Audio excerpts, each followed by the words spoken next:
আসসালামু আলাইকুম রহমতুল্লাহ। আপনি কি সৌদি আরব যেতে চাচ্ছেন? তাহলে অবশ্যই এই 5টি বিষয় জেনে তারপরে সৌদি আরব যান। আপনি যদি সৌদি আরবগামী যাত্রী হয়ে থাকেন তাহলে অবশ্যই ভিডিওটি শেষ পর্যন্ত দেখবেন এবং অবশ্যই ভিডিওটি শেয়ার করে দেওয়ার অনুরোধ রইল। যদি আপনি সৌদি আরবগামী যাত্রী হয়ে থাকেন তাহলে অবশ্যই যাওয়ার পূর্বে প্রথমত যে বিষয়টা আপনার একদম বিশ্বস্ত মাধ্যম চয়েস করতে হবে। আপনি যে ভিসাটা যার কাছ থেকে নেবেন, আপনি হয়তো কোনো মাধ্যম দিয়েই কিন্তু ভিসাটা নেবেন, সেটা আপনার বিশ্বস্ত মাধ্যম হতে হবে। যেমন অনেক ক্ষেত্রে হতে পারে অনেকে যেমন আত্মীয় স্বজনের মাধ্যমে যায়, দেন হচ্ছে পাড়া প্রতিবেশী, অনেকের গ্রাম অঞ্চলের অনেক দালাল ধরে যায়। অর্থাৎ আপনাকে এমন লোকের মাধ্যমে বা এমন এজেন্সির মাধ্যমে যেতে হবে যার কাছে আপনি জবাবদিহিতা নিতে পারবেন। তাহলে সেই ক্ষেত্রে আপনি সৌদি আরব গিয়ে যদি কোনো ধরনের কোনো প্রতারণার শিকার বলেন, কোনো ধরনের কোনো ঝামেলায় পড়েন, তাহলে সেই ক্ষেত্রে আপনি কিন্তু হেল্প পাবেন। আদারওয়াইজ যদি আপনি এমন মাধ্যমে যান যাদেরকে আপনি খুঁজে পাচ্ছেন না, যাদেরকে আপনি ধরার কোনো ওয়ে নাই, তাহলে সেই ক্ষেত্রে কিন্তু আপনি বিপদে পড়ে যাবেন। এই জন্য আপনি যাদের মাধ্যমেই যান না কেন, বিশ্বস্ত কোনো এজেন্সির মাধ্যমে গেলে তাহলে সেক্ষেত্রে তাদের ব্যাকগ্রাউন্ড চেক করেন, তারা কেমন কাজ করছে, তাদের লাইসেন্স নাম্বার সহ সব কিছু আপনি চেক করে তারপরে হচ্ছে আপনি সৌদি আরব তাদের মাধ্যমে যান। আর যদি আপনি কোনো আপনার পরিবারের কারো মাধ্যমে যান তাহলে সেই ক্ষেত্রে অবশ্যই এমন কারো মাধ্যমে যান যাদেরকে আপনি জবাবদিহিতার আওতায় নিয়ে আসতে পারবেন। সো এটা হচ্ছে প্রথমত বিষয় হচ্ছে আপনি মাধ্যমটা খুব ভালোভাবে চয়েস করতে হবে। যদি মাধ্যমটা চয়েস করতে আপনি যদি ভুল করেন তাহলে সেই ক্ষেত্রে আপনি প্রতারণার শিকার হতে পারেন। দ্বিতীয়ত হচ্ছে আপনি শুধু সৌদি আরব না, আপনি যে কোনো দেশেই যান না কেন, আপনার যে কোনো একটা স্কিল জানতে হবে। এটা জানলে আপনি পৃথিবীর যে কোনো প্রান্তেই যান না কেন, আপনি যেহেতু পুরুষ মানুষ বা যেই হন না কেন, আপনি যেহেতু মানুষ, সো আপনি কর্ম করে খেতে পারবেন।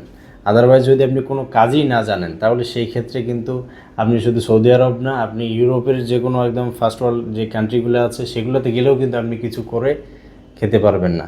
সো এই জন্য আপনি যদি সৌদি আরব যাওয়ার ইচ্ছা হয় তাহলে সেই ক্ষেত্রে আপনি কোনো টিটিসি সেন্টার হোক, যে কোনো ট্রেনিং সেন্টার হোক, যে কোনো সেন্টার থেকে আপনি যে কোনো একটা হাতের কাজ শিখে নিন।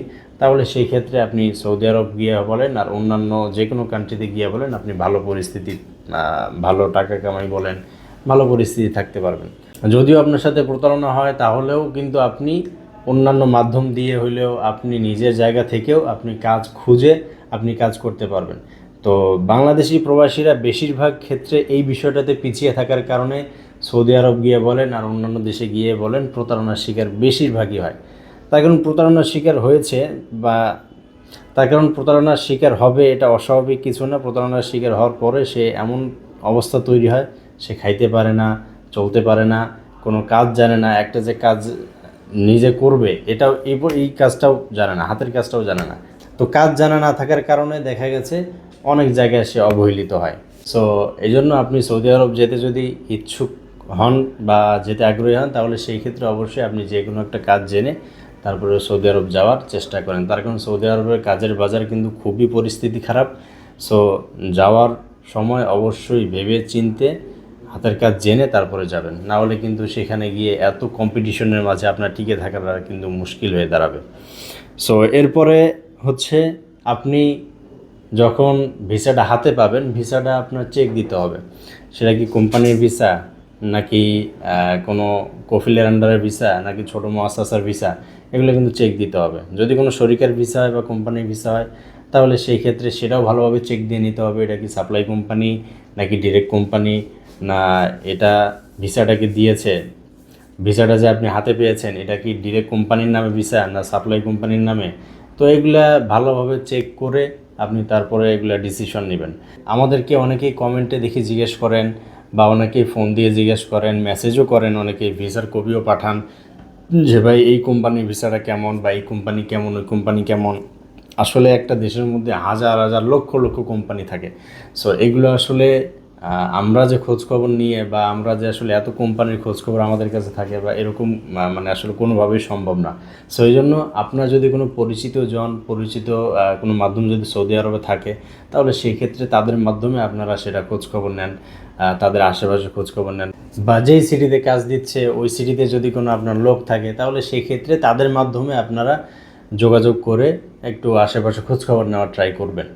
সো এটা খুবই গুরুত্বপূর্ণ বিষয় ভিসা চেক দেওয়ার ক্ষেত্রে। সো আরেকটা খুবই গুরুত্বপূর্ণ বিষয়, ভিসা টাইপের ক্ষেত্রে দেখবেন অনেকেই বোঝে না, বা গ্রাম অঞ্চলে অনেক মানুষ দেখা গেছে সৌদি আরব যায়, সেই ক্ষেত্রে দেখা গেছে ওয়ার্ক পারমিট ভিসা বাদ দিয়ে তাদেরকে ওমরা ভিসা, জেয়ারা ভিসা এরকম কিন্তু হয়েছে। তো এই ভিসাগুলো দিয়ে দেয়। তো যদিও জেয়ারা ভিসা দেওয়ার কোনো চান্স নেই, টেম্পোরারি ওয়ার্ক নামে একটা ভিসা আছে, আমেল মোয়াক্কাদ যে ভিসাটা, এই ভিসাটা কিন্তু সৌদি আরবে 150 রিয়ালে কিন্তু উঠানো যায়। তো এরকম অনেক প্রতারণার শিকার হয়েছে অনেকের ক্ষেত্রে আমরা দেখেছি। সো এই আমেল মোয়াক্কাদ ভিসা বা টেম্পোরারি ওয়ার্ক যে ভিসাটা, এটাও কিন্তু যদি এরকম ধরনের কোনো ভিসা আপনাকে দিয়ে থাকলে এটা ভালোভাবে চেক করে নেবেন। তার কারণ ভিসা টাইপের ক্ষেত্রে ডাইরেক্ট আমেল লেখা থাকবে, অর্থাৎ ওয়ার্ক লেখা থাকবে। যদি ওয়ার্ক লেখা না থাকে, যদি টেম্পোরারি ওয়ার্ক লেখা থাকে, তাহলে সেই ক্ষেত্রে কিন্তু এই ভিসা দিয়ে কোনো দিনও আপনার ইকামা হবে না, বা আপনি সৌদি আরব গিয়েও কিন্তু বৈধ ওয়েতে থাকতেও পারবেন না, বেশি দিন থাকতেও পারবেন না, চলে আসতে হবে, আদারওয়াইজ কিন্তু আপনি অবৈধ হয়ে যাবেন। সো এই জন্য অবশ্যই ভিসা চেক করার এই বিষয়টা খুবই গুরুত্বপূর্ণ বিষয়। ভিসা চেক করার ক্ষেত্রে অবশ্যই বিভিন্ন এজেন্সির মাধ্যম নিতে পারেন, বিভিন্ন লোকের মাধ্যম হয়ে আপনারা এই জিনিসটা করতে পারেন। এরপরে 4 নম্বর যে বিষয়টি হচ্ছে, আপনার কোম্পানি বা আপনি যে কাজে যাচ্ছেন, আপনার কাজটা কোথায় হবে বা কোন সিটিতে হবে। না, ফর এক্সাম্পল আপনার কাজটা হলো হাইলে। তো হাইল হচ্ছে এটা ছোট্ট একটা শহর, বা আলজোফ, সাকাকা, একদম আভা ডিস্ট্রিক্ট, এগুলো ছোট একটা করে শহর হয়। তো এগুলো শহরে আপনার যদি কাজ হয়, তাহলে সেই ক্ষেত্রে কিন্তু হুট করে যদি আপনার কাজটা চলে যায়, তাহলে পরবর্তী আরেকটা কাজ খুঁজে বের করা, আরেকটা ব্যাকআপ কাজ হাতে রাখা, এগুলো কিন্তু মুশকিল। তার কারণ এগুলো ছোট সিটিতে তেমন কোনো কাজের চাহিদা থাকে না, তেমন কোনো লোকজনও বসবাস করে না।